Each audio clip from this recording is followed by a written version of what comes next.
Well, international criminal law is about the serious stuff, the most serious crimes one can envisage. They cause widespread suffering to large portions of population. They are committed on a systematic basis. People are raped, are maimed, are killed, are separated from their loved ones. And this is done on a widespread and systematic scale. Well, this of course requires a form of organization. And in most of the situations, in international crimes, the state is involved, or it is at least condoning those crimes. And as an international criminal lawyer, I am of course interested in the prosecution and the conviction of those people. And there is a surface and a recurrent problem: how does criminal law cope with system criminality? Because, as we all may know, criminal law is mainly attuned to individuals. There's Mr. Jones who has killed his wife in a fit of rage, or because he was jealous, for whatever reasons. That's the court, of course, to find out. And the court is to administer punishment for this individual, for this specific case. Well, in case of system criminality, there are lots of rather unknown, anonymous perpetrators who are in one way or another related to one another, but the relations are often not quite clear, not quite sorted out. So the challenge for international criminal law is to portray this system criminality. And this does not go easy for the criminal law general approach. Well, what solutions have been envisaged? International criminal tribunals, primarily the International Criminal Tribunal for former Yugoslavia, has first opted for the so-called joint criminal enterprise doctrine. What is joint criminal enterprise? Well, basically it is that you organize, that you come together in a group in order to commit crimes, and that you share the intent, the common purpose of this group to commit those crimes, and that you have some participation.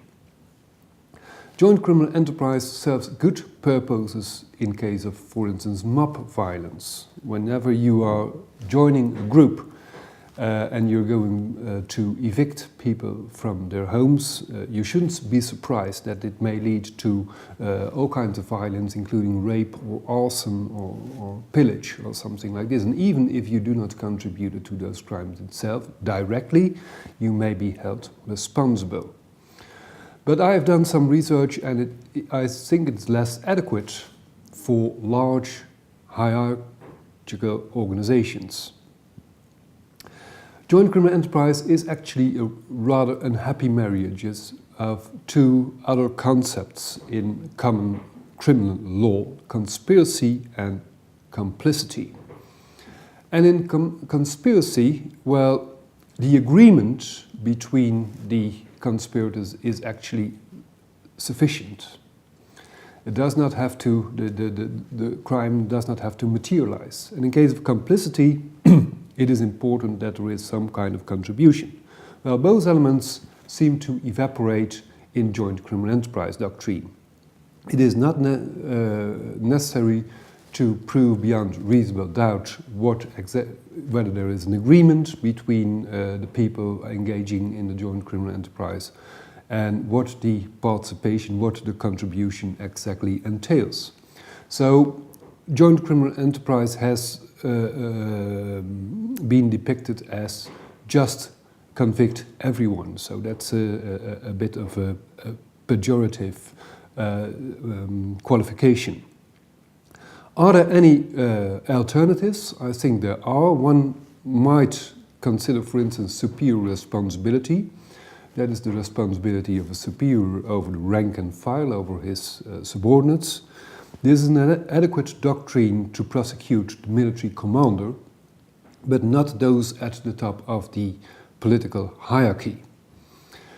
A third option, which I have investigated, is the so-called borrowed from Dutch law and German law, the functional perpetration and the so-called Organisationsherrschaft. That's a difficult German word, and this has been developed by my friend and colleague Kai Ambos, and we together have tried whether those concepts are perhaps more adequate to deal with system criminality.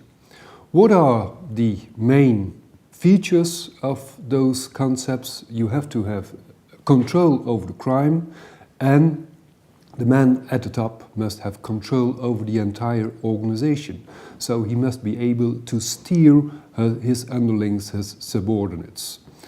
The concepts of Organisationsherrschaft is highly engrafted upon bureaucracies who have been engaged in war and violence during the World War II. And the typical situation is, for instance, Eichmann, who was a Schreibtischmörder, someone who was behind his desk, who was organizing all those crimes without actually making dirty hands himself. Hannah Arendt has written a very interesting book about Eichmann, which is called Eichmann in Jerusalem, The Banality of Evil, and her great point was that he refused and he no longer reflected upon his actions, and that was of course the main reproach that could be made. The interesting thing is that functional perpetration, so someone is perpetrating or committing a crime through his function, and the